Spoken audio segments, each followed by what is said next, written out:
Good afternoon, everyone, and welcome to our webinar. And we want to thank everyone for taking some time out of your day today to join us for this presentation, where we will be discussing environmental, social, and governance risks and sustainability reporting. We will look at the benefits of adding credibility to your sustainability reporting by having an independent assessment of your ESG efforts. Our goal is to have you experience at least one aha moment today during our presentation. And I'm joined today by Elaine Nissley. Elaine, would you like to introduce yourself? Yes, thanks everyone for joining us. My name is Elaine Nissley, and I'm a principal here at McKonly Asbury, and I lead their Internal Audit and Management Consulting practice. I have over 30 years of internal audit and internal controls experience, and we primary lead engagements that support our clients Sarbanes-Oxley and OMB Circular A123 compliance requirements. And today we are going to talk about a hot topic, which is sustainability reporting for organizations. And joining me today for this webinar is Brian Johnson. Brian? Thank you, Elaine. I'm Brian Johnson, and I'm a senior consultant here at McKonly Asbury, and also in the Internal Audit and Management Consulting group. And I began my career as an accountant actually 15 years ago before I moved into internal audit and consulting. So I've also been involved here at the firm with assisting clients with our Sarbanes-Oxley engagements, as well as other compliance and consulting jobs. And I also serve in the firm's service and organizational controls department, and I assist clients there with when they need a SOC 1, 2, or 3 report. Okay. So McKonly Asbury, for those of you who are not familiar with our firm, is an accounting and business advisory services firm. We have offices in Camp Hill, Lancaster, and Bloomsburg. We provide a range of services to organizations across a variety of industries. You can join us on our website to look at what we do provide. If you've joined us on past webinars, we welcome you back. And if you haven't, our monthly newsletter and webinars provide various business topics to keep you updated on what's going on around in the industry. Be sure to check our website and catch our past presentations. And today's webinar, we are going to have a built-in questions. We'll have 3 polling questions, and you must answer all 3 questions during today's webinar. CPE certificates will then be emailed within 2 weeks after the presentation. Okay. And in today, as Brian mentioned earlier, we're going to look at environmental and social and governance risk. Our key objective out of here is for you to gain an understanding of the types of risks that exist and maybe apply them to your industry.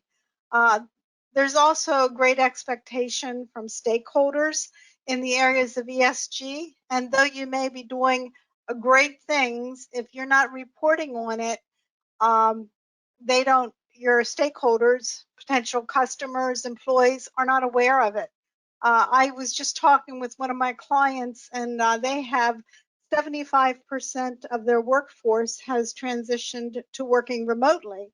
And when it comes to the environment, that does a lot as far as reducing their carbon footprint and their impact on the climate.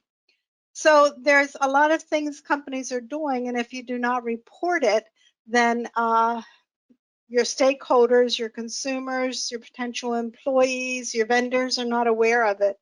Also, if you report that you are doing very sustainable and concerned with the environment, yet you turn around and say packaged goods in plastic or a product that's not biodegradable, you can lose credibility. So it's important that when you do the reporting, that it is credible and supportable.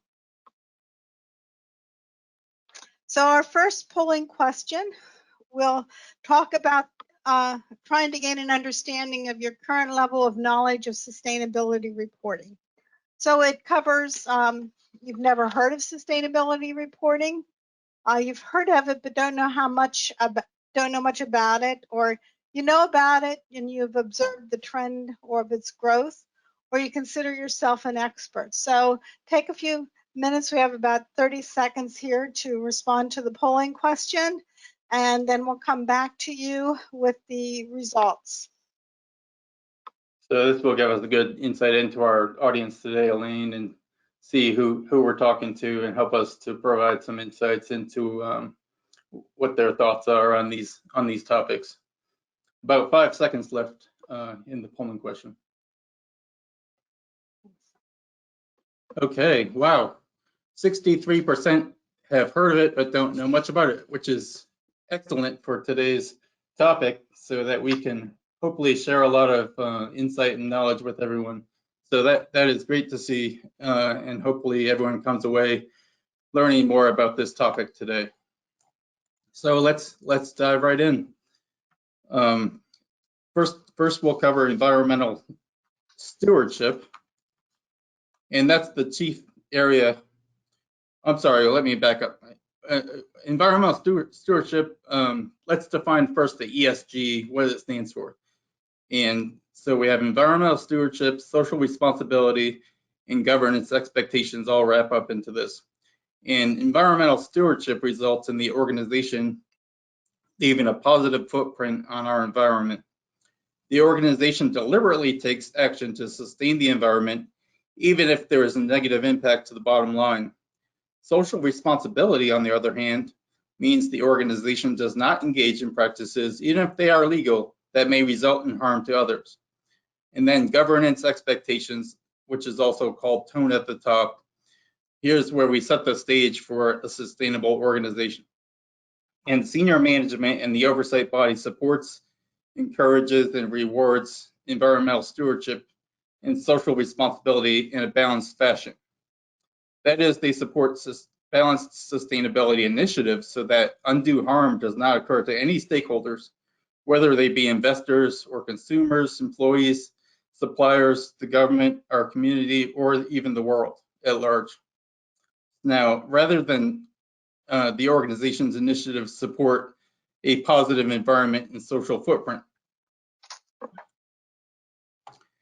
So let's move on to environmental stewardship. Let's focus on that more. This is a chief area of focus for business and regulators as well.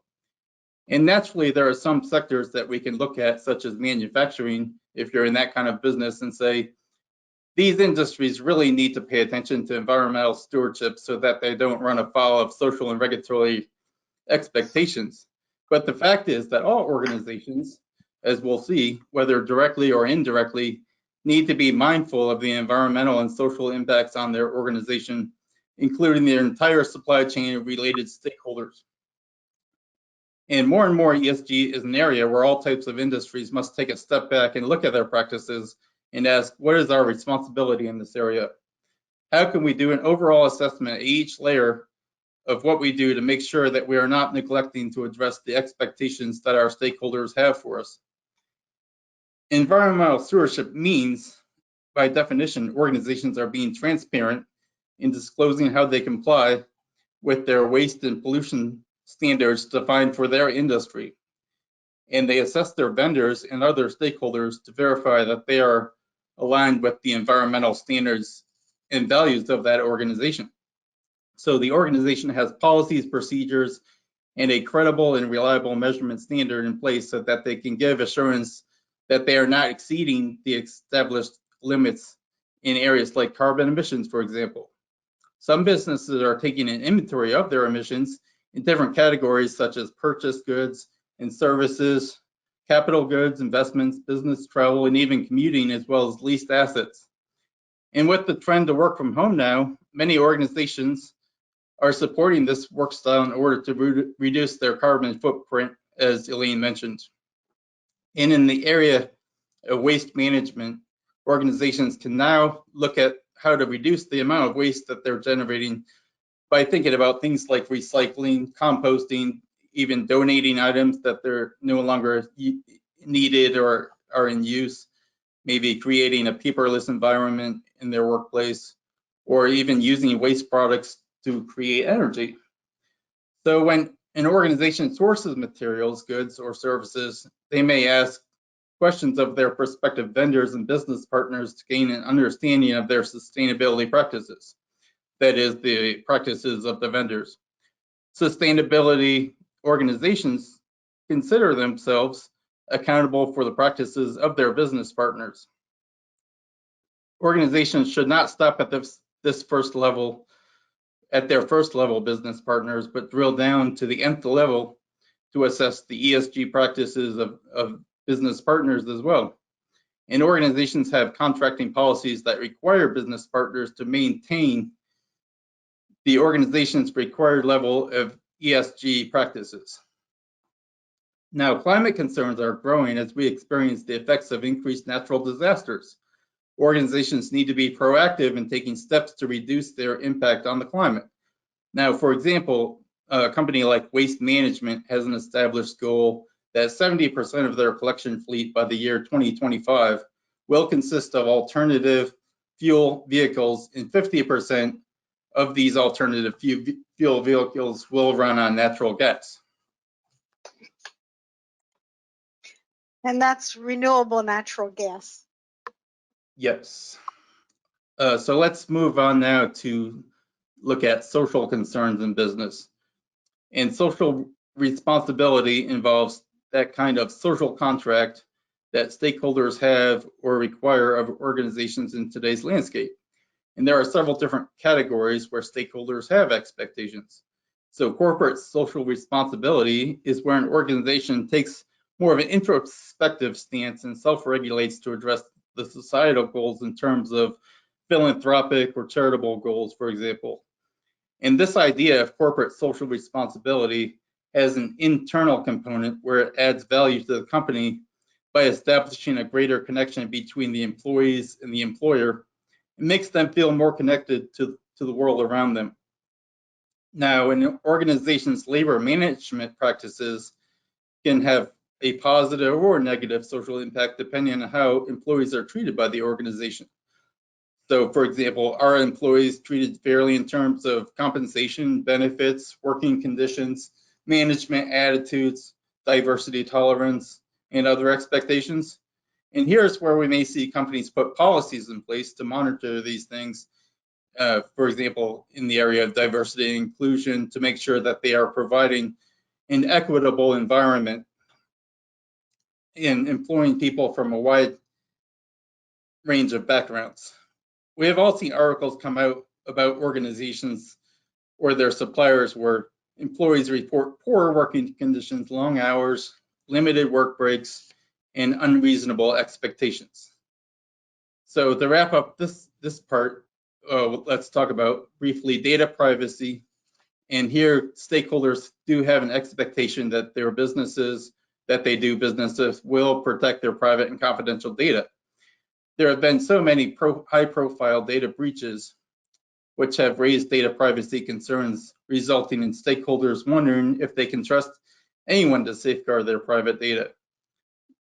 When we look at areas like general security, health, and safety, we recognize that stakeholders have an interest in how the companies they interact with are protecting shareholder value in these areas by acting in a way that benefits their employees, their suppliers, and their customers. So now let's turn to the G in ESG, which is governance expectations. And we'll shift our focus a little bit as we move into this area. And when we talk about governance, we mean how are the organizations balancing the interests of both stakeholders, investors, management, customers, suppliers, the government, and even the community where they do business. And topics to consider here include the policies that address potentially controversial subjects in business like insider trading, discrimination, bribery. That is, if we do business in places where bribery is a regular practice, do we participate to get a deal done, or do we refuse to do business in these places? And again, getting back to the social aspect, is the business acting in a socially responsible way where they are recognizing and addressing the concerns of internal and external stakeholders? And we are all well aware that businesses normally strive to align with the regulatory requirements of that business in the industry they operate in. But governance expectations are requiring organizations to go beyond regulatory compliance and look at issues from an ethical standpoint as well. So ask the questions like, what does society expect of the organization to do given the circumstances at hand? And as we talk about leadership or those in positions of executive authority, we'll want to take a closer look at them and ask if we have the right people in the right positions that are going to make the right decisions and do the right things. And this includes, of course, the area of executive pay. Are executives being compensated in a way that aligns with the value that they bring to the organization, or is their pay excessive, resulting in reduced shareholder value?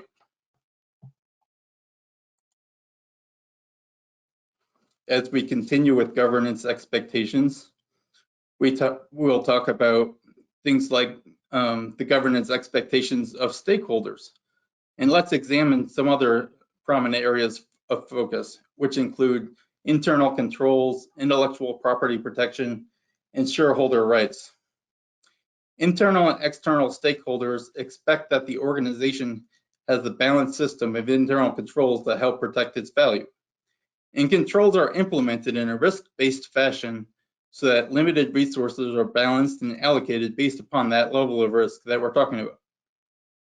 Now, this includes the adoption of an effective internal control system or framework such as the COSO framework that helps prevent corporate fraud, or the NIST, National Institute of Standards and Technology, cybersecurity framework to reduce the ever-growing cybersecurity risks to an organization. As we get into talking about things like intellectual property protection, we deal with management, protection of copyrights, trademarks, patents. Proper risk-based management protects the organization's assets by drafting non-disclosure agreements and licensing contracts for employees and business partners as well. And then shareholder rights are protected by corporate bylaws. And the organization has a balanced process for their investors to have a say in the corporate decisions by voting without overstepping the bounds of other stakeholders' interests that are within the organization as well. And the organization has a transparency in areas like financial statement reporting, as well as other relevant information concerning their business. So now let's move into the area, why would we audit ESG risk reporting? And here we look at why companies and investors are even looking at sustainability reporting or ESG reporting and say, hey, we need to address these risks here because society is really putting a lot of pressure on organizations to address environmental issues, social responsibility, and maintain accountability at all levels of the organization. And there is a rapid movement towards regulation in these areas with risks of consequences if there is non-compliance with the standards that are being put in place. For example, while much of the regulation in this country is still being formed, we have the movement in the European Union that has already taken hold with regulations like green taxonomy in sustainable finance, the sustainable finance disclosure regulation. And these things are changing the way that organizations do business. For example, green taxonomy identifies the activities or investments that deliver on environmental objectives, helping drive capital more efficiently toward priority environmentally sustainable projects. And then the sustainable finance disclosure regulation also came into effect on March 10th and made a major milestone in efforts to ensure that financial firms such as fund managers, insurers, and banks provide financial products and services within the region and are comprehensively disclosing just how committed to sustainability they truly are. And this is the beginning also to take root here in the US with the NASDAQ ESG Advisory Program. And as part of NASDAQ's commitment to more sustainable markets, And to support their listed companies, NASDAQ has gone ahead and implemented the NASDAQ ESG data portal to provide a central database, compilation, and repository for listing companies and investors. And SEC Commissioner Ellison Heron Lee, in a keynote address on climate, ESG, and the board of directors, provided insight into the public company stakeholders' concerns. She said, "We should consider whether public pledges on ESG issues are actually backed up by corporate action. That's part of my message today," she said, "that substantive consideration of ESG should be meaningfully integrated into board oversight. And why I've previously suggested that our disclosure regime should provide investors with adequate information to test public pledges like these," end quote. ESG can play a part in investor decisions. So when you go to raise capital for your business, what do potential investors really care about? And a growing number are looking to invest in organizations that have good environmental and social stewardship with a governance structure that helps hold up the organization's accountability to high standards. And many companies have already gotten on board in terms of ESG reporting. To give some statistics, KPMG did a survey of sustainability reporting in 2020 and found that 80% of companies worldwide now have some type of sustainability reporting.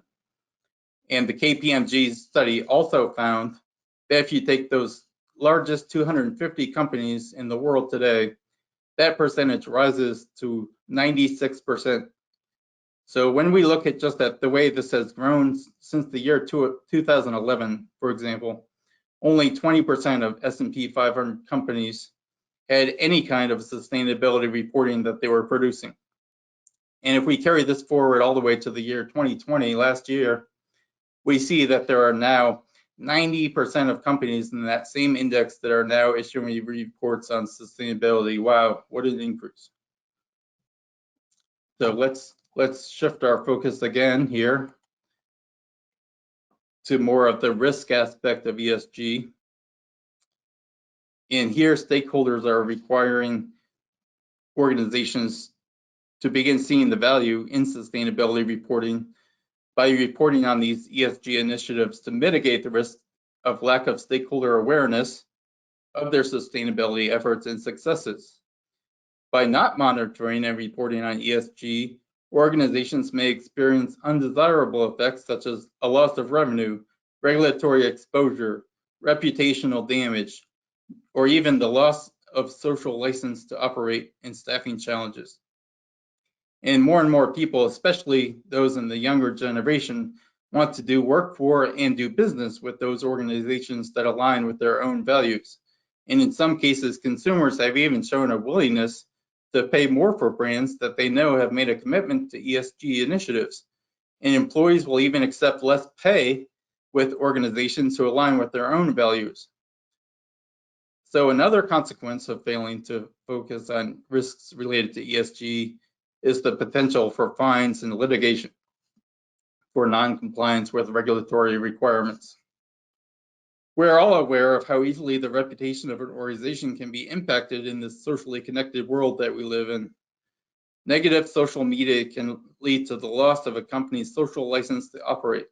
And you say, what is that? That is if the company is viewed as not fulfilling its environmental and social responsibilities, it can lose the trust and confidence of the public, potential or actual customers, and employees as well. So when we think about the issues related to the damage that can be done to the reputation of the organization with regards to ESG, it is important to remember that by letting people know that we have the right initiatives in place, we can change their perceptions. And showing that the organization cares about ESG and that their operations are centered around sustainability initiatives can go a long ways towards enhancing the organization's reputation. And as more and more consumers and investors become aware of the organization's ESG successes, they gain trust and confidence in the organization. And by not demonstrating that the organization takes the ESG responsibilities seriously, it can have damaging impact on that organization's reputation. But on the flip side, if they report on these sustainability efforts and successes that can be substantiated, and that's very important, by results in the loss of consumers, and it results in the loss of consumers and investors' confidence. So if they can't substantiate their results, they're going to lose favor with their investors, their customers, and even their employees. In addition to regulatory and reputation issues, a lack of sustainability initiatives can have an impact on staffing. And we all know what a challenge that is in this day that we live in. And if people view a company as unfavorable in its business practices and harmful to the environment or involved in unfair labor practices, there may be the inability to retain or attract talented individuals to your company. And the younger workforce is drawn, again, toward organizations who can demonstrate a positive footprint and be socially conscious. Now we'll move into the area of stakeholder expectations for ESG. We have identified what some of the risks are, but we still need to ask, what are we going to do with that knowledge? And more importantly, what ESG risks do our customers, our investors, our employees, our community, and other stakeholders care about the most? Because we want to be responsive to that. We are going to look at each ESG area and address some of the key concerns that our stakeholders have in each of these areas. If we are not in tune with those that buy our products, use our services, invest in our businesses, or work for us, we're probably not going to be able to operate in the long term, because fierce competition exists from the organization's competitors who are listening to their stakeholders and actively communicating their sustainability initiatives. And these competitors will rise up and gain that social license that we talked about, social license to operate, by paying attention and doing the right things. They will do well by doing good, in other words, and do the things that will lead to a favorable view and gain the confidence of their investors and consumers. Now, let's shift our focus once more and look at ESG from a marketing perspective. We've discussed the movement towards sustainability in business, the societal investor pressures that exist, and even the increased regulation. But now let's look at how the organization meets their stakeholders' ESG expectations and sustainability as a marketing asset, as we said. And these concepts focus on reporting especially.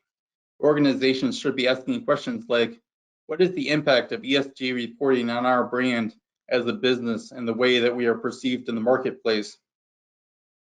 What is the perception that our stakeholders have of us as a company? The messages need to be consistent with reality. For example, if an organization says that they care about the environment, but their products are packaged in ways that harms the environment, stakeholders will take notice, as Elaine mentioned earlier. Now, the organization has lost credibility with the stakeholders, as well as being considered an organization that does not operate in a sustainable fashion. Again, if their message isn't consistent with what they're actually doing, that's very important. And if we do have alignment in those areas between what they say and what they do, we'll usually see a positive impact both on financial results, and consumers will take notice and want to use the organization's products and invest in that business. So let's keep in mind that ESG is not only a concern of external stakeholders, it also concerns internal stakeholders. And with this movement of consumers, investors towards brands that align with their values, we're also seeing the same type of trend with employees. And LinkedIn here, they did a research study, and they found that 71% of professionals said that they would consider taking a pay cut in order to work for a company that was more aligned with their own values. Let that sink in for a minute. Organizations have to attract good employees if they want to stay competitive as a business, and ESG and sustainability reporting can play a part in the organization's efforts to recruit and attract talented resources. So brand image is very hard to create and very easy to destroy. And this is even more true in our world today with the advent of social media, as we all know. Just think about how we are connected in the first place people go when they want to learn more about an organization. Okay, now let's put up polling question number 2. And as you can see, the question is, what is the level of sustainability reporting at your company?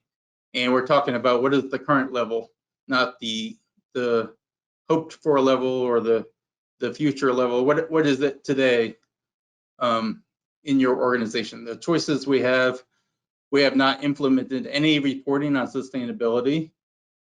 Number 2, we are in the process of evaluating areas to report on.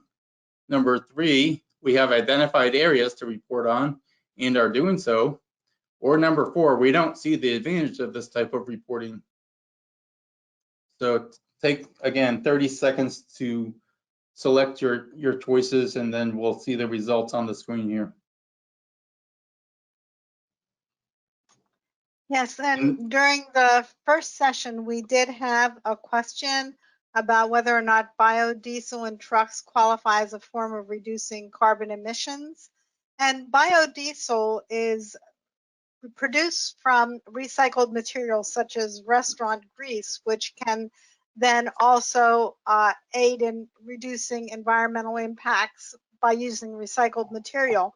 But there's various studies, and the majority of the studies do indicate that biodiesel does not have as large of a carbon footprint as petroleum-based diesel. So yes, it would help reduce carbon emissions. So on our level of sustainability reporting, looks like we have 48% of our participants have not done any kind of sustainability reporting. 2% don't see an advantage. 30% are in the process of evaluating it, and 20% have identified areas to report on.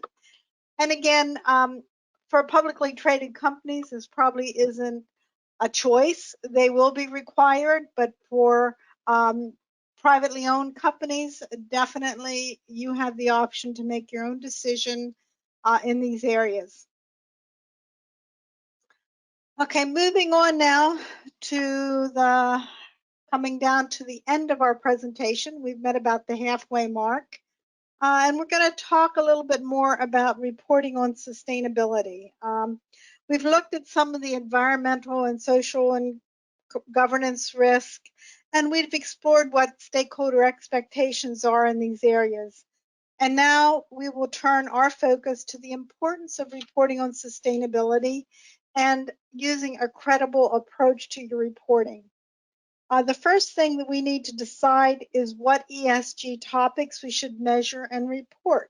This will vary from industry to industry depending on the specific reporting requirements of your industry stakeholders.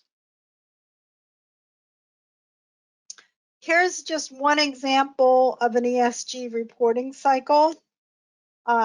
It does start with a commitment from leadership. It must start from the top down. It does require the commitment of time and resources. And the leadership must be committed to making the investment of the time and resources needed to achieve these goals.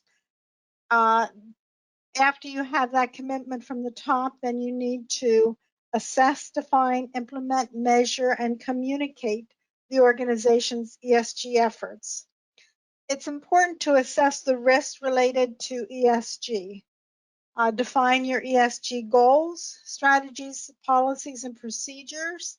You then implement these strategies, measure and monitor the progress towards the established goals, and then communicate the progress to your stakeholders. This also provides information for decision making across all the stakeholders, both internal and external. Communicating the ESG progress and outcomes provides valuable input into internal decisions on future investments, branding, marketing, and recruitment. And the outward communication of sustainability influences decisions by investors, consumers, suppliers, and potential employees. This may look like a simple process, but it takes time and resources to move through each of these phases. Convincing senior leadership investors to recognize the importance of investing the organization's limited resources in an ESG project can be a daunting task and can be the most difficult part of the entire journey. Making decisions on how to move through the remaining steps is going to involve either adding additional staff or stretching current resources. So this is not something that can happen overnight, and it continues to be successful to the end. There must be visibility at the top and continued commitment from leadership. Another way to look at ESG reporting is looking at a basic the basic plan, do, act management technique. As we saw before, an organization begins this process and with a commitment from the top. Your objectives, policies, and plans must be built into the strategic initiatives of the organization. The organization needs to employ a sound strategy that will guide the implementation of the ESG plan. Keep in mind that as the process begins, it will not look perfect and it will take time to fully implement. The goal is to aim for continuous growth and improvement over time as this new way of doing things takes hold and matures. In the planning phase of implementation, the organization establishes objectives and drafts plans. This can be done by looking at the systems that are currently in place. What is the organization doing that is having a positive impact on the environment and society? We talked about two of those items, moving to a work from home model and using biodiesel versus petroleum-based fuel in vehicles. I'm sure most organizations have some of this type of low-hanging fruit. And in any project, if you can identify some low-hanging fruit and show some successes quickly in the beginning, that helps to maintain the support from the top. So if the organization can capture the savings, for example, of commuting miles and positive information, if you change to a work from home environment, and report on this positive feedback. You can capture positive social impacts from employees and maybe even show a positive impact to the bottom line due to decreased facilities cost. So, and organization's stakeholders need to hear these positive messages. And after the organization leverages their low-hanging fruit, they need to define additional objectives and set preliminary target dates and metrics to measure the progress. During the do phase of the cycle, the organization starts implementing the plans within a structured management framework. We'll look at some of the frameworks that are available for this later on. In the check phase, the organization looks back at the planned objectives and actual results, and the progress is monitored and measured. Just like in any project, you need to initially set your baseline and where you start from, define what your metrics are and your goals are, and then check.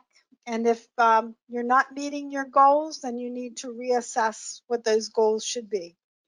In the act phase, the organization looks at the results. If targets were missed, brainstorm about factors that influenced the results and how to correct and improve these areas. Where objectives are met and maybe some targets were even exceeded, the organization communicates their success and plans how to get to the next level. Okay.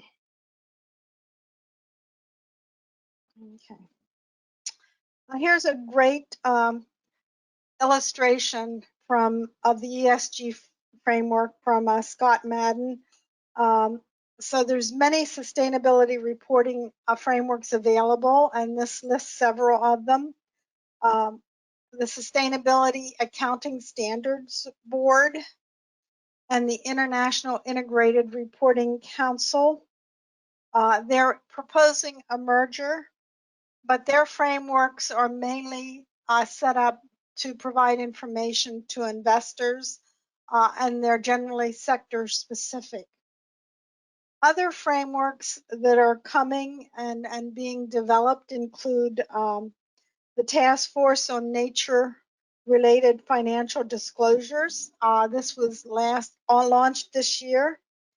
And the TNFD has a goal to deliver a framework for organizations to report and act on evolving nature-related risks to support a shift in global financial flows away from nature-negative outcomes and toward nature-positive outcomes.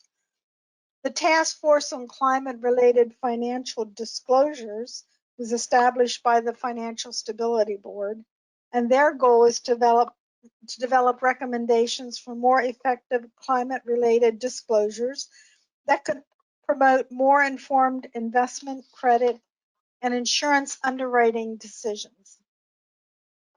This will enable stakeholders to understand better the concentration of carbon-related assets in the financial sector and the financial system's exposure to climate-related risk. CDP is a not-for-profit charity that runs the global disclosure system. CDP was founded in 2000 and provides a platform to capture ESG-related disclosures and link environmental integrity and fiduciary duties. CDP has the world's largest, most comprehensive data set on environmental action by reporting organizations. The Global Reporting Initiative framework enables organizations to be transparent and take responsibility for their impacts. GRI provides widely used standards for sustainability reporting, and they're called the GRI standards. These frameworks can be very useful tools in providing a great deal of guidance as you begin your sustainability reporting journey. They can assist in determining the key factors and relevant issues or topics to report on when it comes to ESG. They can be used to perform a materiality analysis of potential inclusions in order to evaluate the financial impact and value of any related reporting. Another benefit of using a framework is that you can then compare your results to the results of other organizations that are also reporting using these frameworks. So this helps to not only have an internal look at your successes, but it can also compare you to other industries and give you an indication of how you're performing against your peers. There's also a growing number of regulatory requirements. As we assess the different frameworks, we need to note that some of the earliest standards related to ESG reporting were published in 1997 by GRI. Back in those days, there was not the push towards regulation that we see today. Any ESG reporting that was done was basically done on a voluntary basis. In 2015, we started to see more of a move towards required regulation efforts when the United Nations came out with their Sustainable Development Goals and that were part of their 2030 Agenda for Sustainable Development Resolution. This rollout was really a catalyst in terms of the move towards regulation. The UN initiative talked about ending poverty as well as improving health and education, reducing inequality, and wanting to create economic growth. They plan to do all of this while addressing climate change to preserve oceans and forests. Shortly after the UN put out the 2030 Agenda, they also adopted the Paris Agreement. And this agreement is meant to address climate change. 2 years after these two actions by the UN, and likely as a response to these other actions, we saw the Financial Stability Board of the G20 publish its voluntary recommendations for climate-related financial reporting. Then in 2020, we saw the Basel Committee on Banking Standards create a task force that had more of a focus on climate-related financial risk rather than disclosures. With this history of moving from that of a voluntary environment to now more of a defined legal and regulation-driven atmosphere, we are seeing this move towards more interest in standards for ESG. The development of scoring systems as a means of measuring progress, and of course an increase in some of the reporting frameworks we talked about. In reality, this is a movement of consumers and investors who want more products that are in line with current ESG initiatives.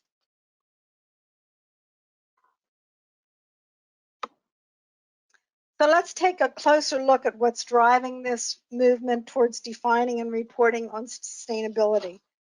From a regulatory standpoint, we cannot overlook the United Nations and their 17 major goals that were adopted by the UN member states in the year 2015.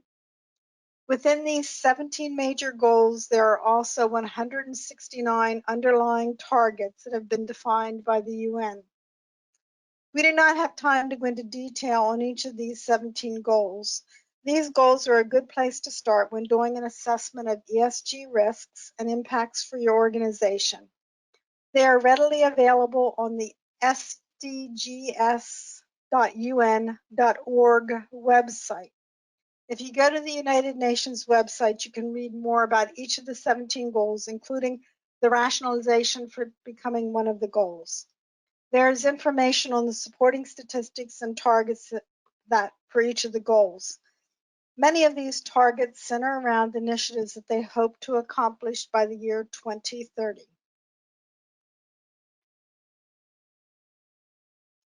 So taking the first goal as an example, which is to bring an end to poverty. If you look at the UN website and drill down further on this goal, you will see the current statistics and projections. According to the UN statistics, the onset of COVID-19 has led to a rise in extreme poverty. The rate of global poverty is projected to be 7% in 2030, which misses their goal of eradication of poverty by that year. Think about what your organization is doing to give back to the community and reduce the rate of poverty. What is your organization doing to teach the impoverished in your community to fish? Does your organization provide the opportunity for single parents without a support network to have the flexibility required to maintain their job? These are just a few of the questions that your organization can ask. The poverty goal is a good illustration of how, even though these goals are in place, external factors are still at play which can affect some of the outcomes. This provides a good reminder to us that although we may have established goals and targets for sustainability within our business, there are many factors at play that might keep us from realizing these goals. Organizations need to realize that nothing is static. Targets move and flexibility is required. The overall goal is to define ESG initiatives, implement and communicate progress, and once we have established our objectives, we measure our progress and adjust as the environment changes. Transparency and positive reporting on successes is key to sustainability reporting.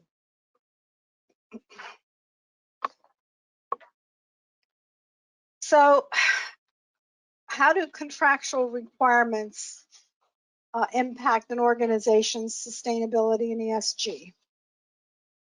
So all organizations need to address regulatory requirements. It's important to document and communicate the requirements.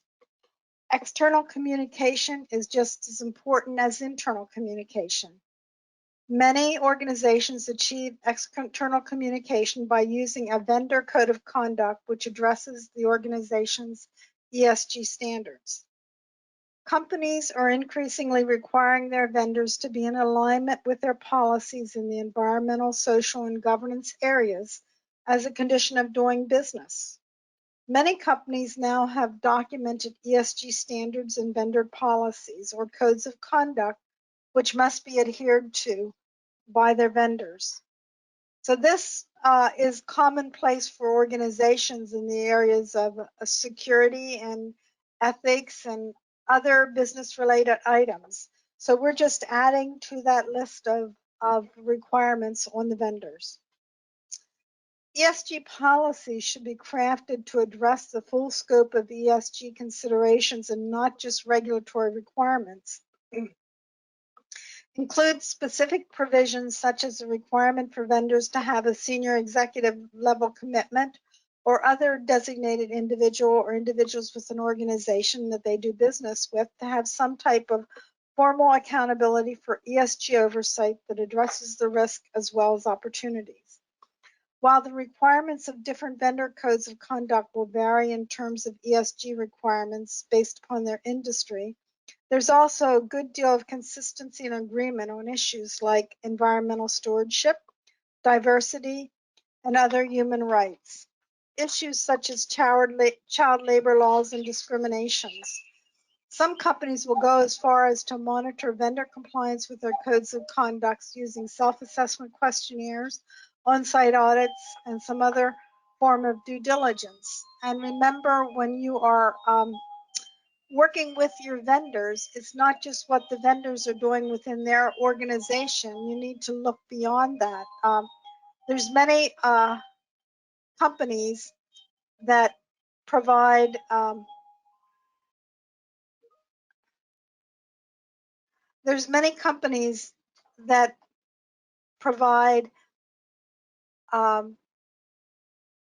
or source products from companies that actually source their products from organizations that use child labor. So even though there may not be any child labor at the organization that is directly providing you their products, you need to go back and see where the products are being manufactured.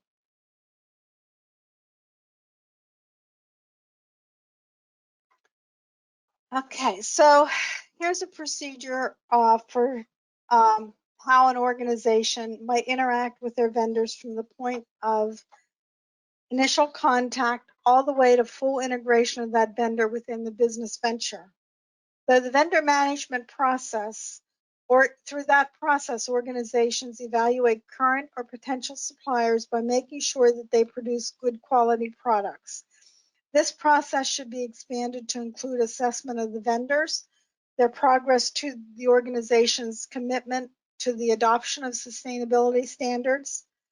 They can even counsel their vendors on their requirements for ESG and how to comply with them. And they can require the vendor to have sustainability requirements. The process of managing vendors to achieve these common ESG goals may ultimately lead to partnership initiatives where organizations collaborate to meet sustainability goals. This collaboration can result in achieving sustainability goals across the organization's supply chain and have a positive impact on the entire industry. So how do you add credibility to reporting? And how do the stakeholders know that the organization's sustainability reporting is credible? Unfortunately, most people these days do not accept information just based upon the fact that they see it out on in the organization's website. They want to make sure that it's supportable. One method of independent validation is leveraging external or internal auditors. Financial and internal auditors can provide value in a variety of ways. They can provide a consultative role in helping to establish ESG objectives, supporting measurements and reporting requirements. Once the ESG program is in place, auditors can perform procedures to verify the validity of the information in the sustainability reports or disclosures. Internal audit can also provide a deeper dive into the ESG initiatives and provide recommendations on opportunities for improvement in the internal controls, measurements, and reporting frameworks. The independent validation provides credibility to the organization's sustainability reporting. In order to achieve sustainable reporting, organizations must be deliberate in developing and implementing a continuous strategy. ESG is not once and done. The ESG reporting cycle provides a continuous improvement model for ESG reporting. Having initial successes are key to a sustainable process. Including a materiality assessment is important to assess the positive impact and define the return on investment in terms of tangible and intangible returns.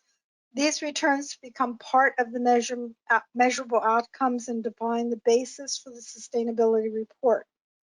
And a good source, as we discussed previously, for sustainable initiatives is the 17 Sustainability Development Goals developed by the UN.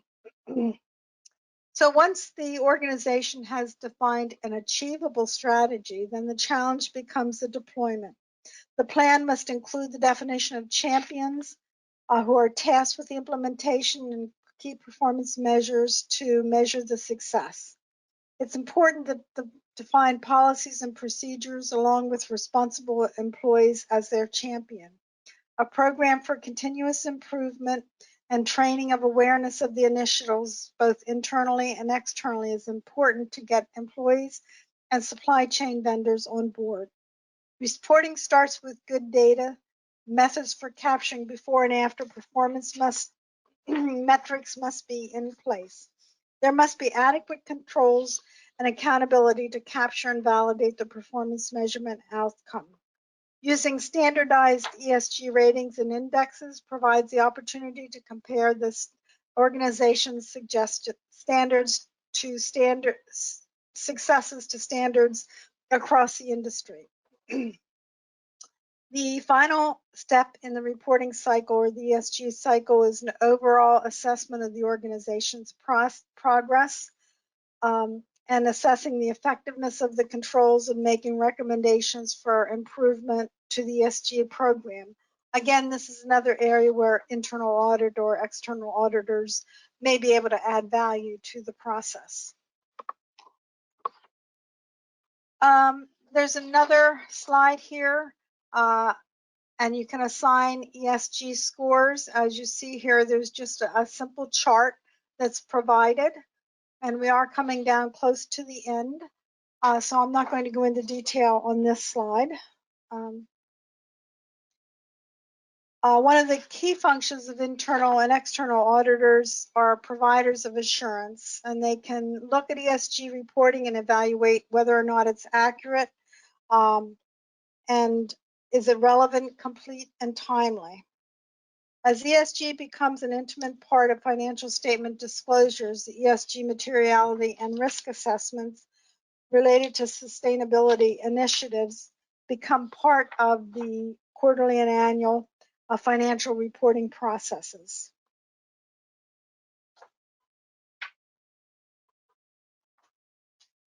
So some takeaways from today are it's important to understand that ESG risks to your organizations and their potential financial, reputational, and workforce impacts. The United Nations Sustainable Development Goals, I've listed the website here, so you can go out and look at that information. ESG is a cycle, it's not a once and done initiative, and it needs to be sustainable. Remember to pick some low-hanging fruit and have successes in the beginning. People do not know what they do not hear or see. So effective reporting on an organization's ESG initiatives and their successes is important in order for your stakeholders to really understand where your organization stands on these issues. So this effective reporting includes spending your resources on ESG initiatives that make a difference and being able to show the credibility of the data. We have our final polling question. We're looking at the area of sustainability, the greatest impact on your business. Is it environmental? Is it social? Is it governance? Or you're just not sure? Or maybe you think it's all three. We don't have an option for that, unfortunately, but perhaps that's where you're at. I'll give you a few more seconds on this one.